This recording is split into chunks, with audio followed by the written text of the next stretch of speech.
Hello friends, હું જ્યોતિ ગજ્જર સુરતથી. આજે હું તમારી સાથે શુભ પ્રસંગોમાં હોય એવું સ્ટ્રોબેરી ક્રીમ સલાડ ઘરે કેવી રીતે બનાવવું એની રેસીપી શેર કરીશ. ઘરમાં નાના મોટા દરેકને પસંદ આવે એવું આ ડેઝર્ટ તહેવારોમાં કે મહેમાનો આવે ત્યારે ઓછા ખર્ચમાં માત્ર 10 મિનિટમાં ઘરે બનાવી શકાય. તો ચાલો આ મજેદાર રેસીપી શરૂ કરીએ.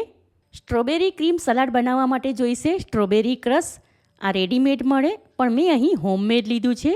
એ કેવી રીતે બનાવવું એની રેસીપી ચેનલ પર અપલોડ કરી છે અને એના વિડીયોની લિંક નીચે ડિસ્ક્રિપ્શન બોક્સમાં આપી છે. સાથે જોઈશે અમૂલ ફ્રેશ ક્રીમ અને થોડી સ્ટ્રોબેરી. હવે એક મીડિયમ સાઇઝનું બાઉલ લીધું છે. એમાં આ પેકેટમાંનું ક્રીમ ખાલી કરીશું. ક્રીમ આપણે બિલકુલ ઠંડુ કરીને લેવાનું. પેકેટમાંનું બધું ક્રીમ ખાલી કરી દીધું. હવે એને વિસ્ક વડે ફેંટી લઈશું. હવે મેં અહીં ઘરનું જમાવેલું ફ્રેશ મોડું દહીં લીધું છે.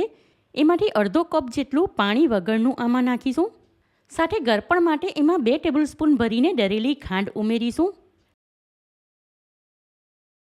ત્યાર પછી વિસ્ક વડે આ બધું સારી રીતે ફેંટી લઈશું, એટલે ક્રીમ સાથે દહીં અને ખાંડ સારી રીતે મિક્સ થઈ જાય. હવે આમાં દહીં ક્રીમ સાથે મિક્સ થઈને બિલકુલ ક્રીમ જેવું જ થઈ ગયું. ત્યાર પછી હમણાં આમાં 2 ટેબલસ્પૂન જેટલું ક્રશ નાખીને મિક્સ કરીશું. જરૂર પ્રમાણે બીજું 1 ટેબલસ્પૂન જેટલું ઉમેરીશું. આમાં કલર કે એસેન્સ કશું જ નાખવાની જરૂર નથી.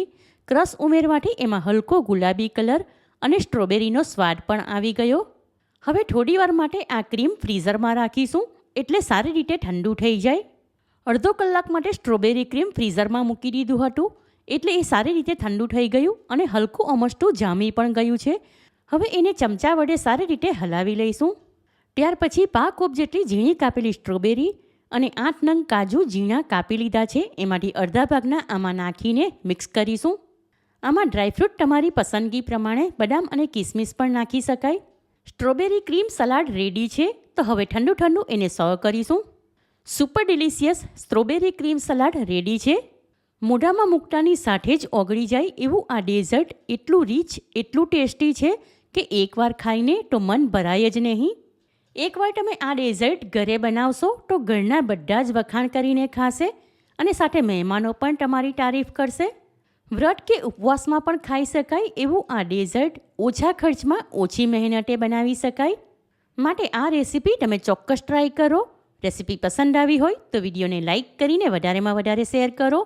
ચેનલ પર નવા હો તો સબસ્ક્રાઈબ કરીને બાજુમાં બેલ આઇકન પર ક્લિક કરો, એટલે આવનાર દરેક નવી રેસીપીનું નોટિફિકેશન તમને મળતું રહે. ફરી મળીશું એક નવી રેસીપી સાથે. Eat healthy and stay healthy.